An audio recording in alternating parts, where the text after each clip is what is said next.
여러분 안녕하십니까? 이어서 대구, 경북 소식 전해드립니다. 오늘 대구와 경북 지역은 대체로 맑다가 밤부터 구름이 많아지겠고 낮과 밤의 기온차가 크겠습니다.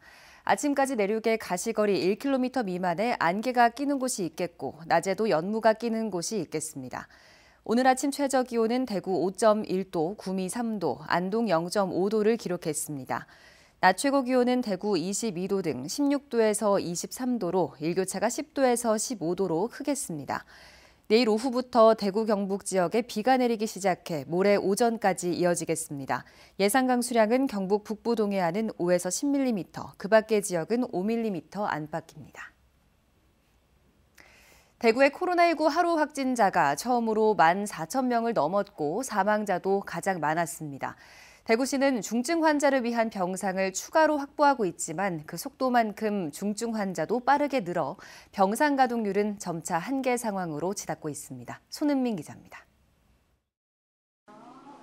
동네 소아과 의원 진료실에 오전부터 환자가 끊이질 않습니다. 어린아이부터 청소년과 성인까지 대부분 전문가용 신속 항원 검사를 받으러 온 사람들입니다. 어제 한 80건 정도 했는데 한 30명 정도 양성이 나오셔요. 그렇게 치면 비율이 좀 높다고 봐야 될 것 같아요. 0시 기준 대구의 신규 확진자는 14,350명입니다. 일주일 전과 비교하면 2배 가까이 늘었습니다. 확진자 22명이 숨지면서 하루 사망자 역시 역대 가장 많았습니다. 사망자의 절반은 백신 접종을 마치지 않은 60대 이상 고령자입니다. 322개 중증 환자 전담 치료 병상은 81%가 찼습니다. 가파른 확산세의 재택 치료자는 7만 명에 육박했습니다. 경북에서도 0시 기준 코로나 유행 이후 가장 많은 14,540명이 확진됐습니다. 대구와 경북을 합쳐 누적 확진자는 52만 명을 넘었습니다. 방역 당국은 일주일 안에 오미크론 유행이 정점에 이르겠지만 그 이후에도 중증 환자는 계속 늘 것으로 보고 있습니다. 유행 정점 이후에도 계속적으로 위중증 환자와 사망자 수는 증가할 것이라고 보고 있습니다. 치명률 관리가 상당히 중요한데 정부는 오늘부터 입원 중에 확진된 경우 무증상, 경증인 환자는 격리병상으로 옮기지 않고 일반 병실에서 치료받도록 했습니다. 코로나 병상을 효율적으로 쓰기 위해서입니다. 재택치료자를 24시간 살필 수 있는 집중관리 의료기관도 더 늘릴 계획입니다. MBC 뉴스 손은민입니다. 대구와 경북의 수출과 수입이 모두 증가했습니다. 대구 세관에 따르면 지난 2월 대구와 경북의 수출은 43억 4천만 달러로 한 해 전인 2021년 2월보다 14.7% 증가했습니다.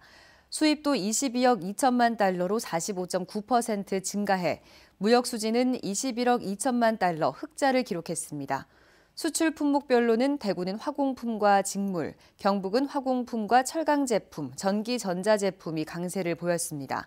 수입 품목에서는 대구는 화공품, 기계류와 정밀기기, 경북은 연료와 비철금속, 화공품, 철강제 등 대부분의 품목이 증가했습니다. 대구지방국세청은 울진 산불로 피해를 본 납세자에게 납부기한 연장, 압류 매각 유예, 세무조사 연기 등의 세정 지원을 합니다. 각종 국세의 신고 납부기한을 9개월까지 연장하고 강제 징수의 집행을 1년까지 미룹니다. 울진 지역 중소기업에 대해 세금 징수 유예를 최대 2년까지 늘립니다. 연말까지 세무조사를 중단하고 세무조사는 연기나 중지가 가능합니다. 국세 환급금이 발생하는 경우에는 최대한 앞당겨 지급하고 산불 피해로 20% 이상 자산을 상실한 경우에는 소득세나 법인세에서 세액을 줄입니다.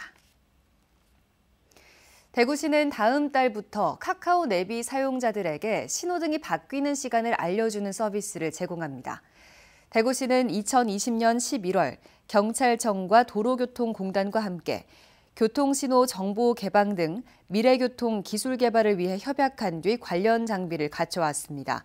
이 장비를 통해 4월부터 대구 국가산업단지 안 30곳에서 카카오 내비 사용자들은 신호등이 바뀌는 시간, 즉 교통신호 잔여 시간 정보를 받을 수 있습니다. 대구시는 2023년 말까지 도심 순환선과 테크노폴리스, 달성 2차 산업단지 등 400곳에서 이 서비스를 제공하고 2025년에는 대구시 전역으로 확대합니다. 운전자의 반응이 좋으면 다른 내비게이션으로도 확대 시행할 방침입니다. 대구시는 내일부터 대구 행복페이를 삼성페이로도 결제할 수 있는 모바일 간편 결제 서비스를 시작합니다. 삼성페이와 대구 행복페이를 사용하는 사람은 내일부터 실물 카드를 들고 다닐 필요 없이 삼성페이 앱에 대구 행복페이 카드를 등록한 뒤 스마트폰으로 손쉽게 결제할 수 있습니다. 지난 2020년 6월에 출시한 대구 행복페이는 충전할 때 10% 할인 혜택을 줘 이용자가 급증하고 있는데 발행 규모가 첫 해 3천억 원에서 2021년에는 1조 430억 원으로 크게 늘었습니다. 이상으로 MBC 뉴스를 마칩니다. 여러분 고맙습니다.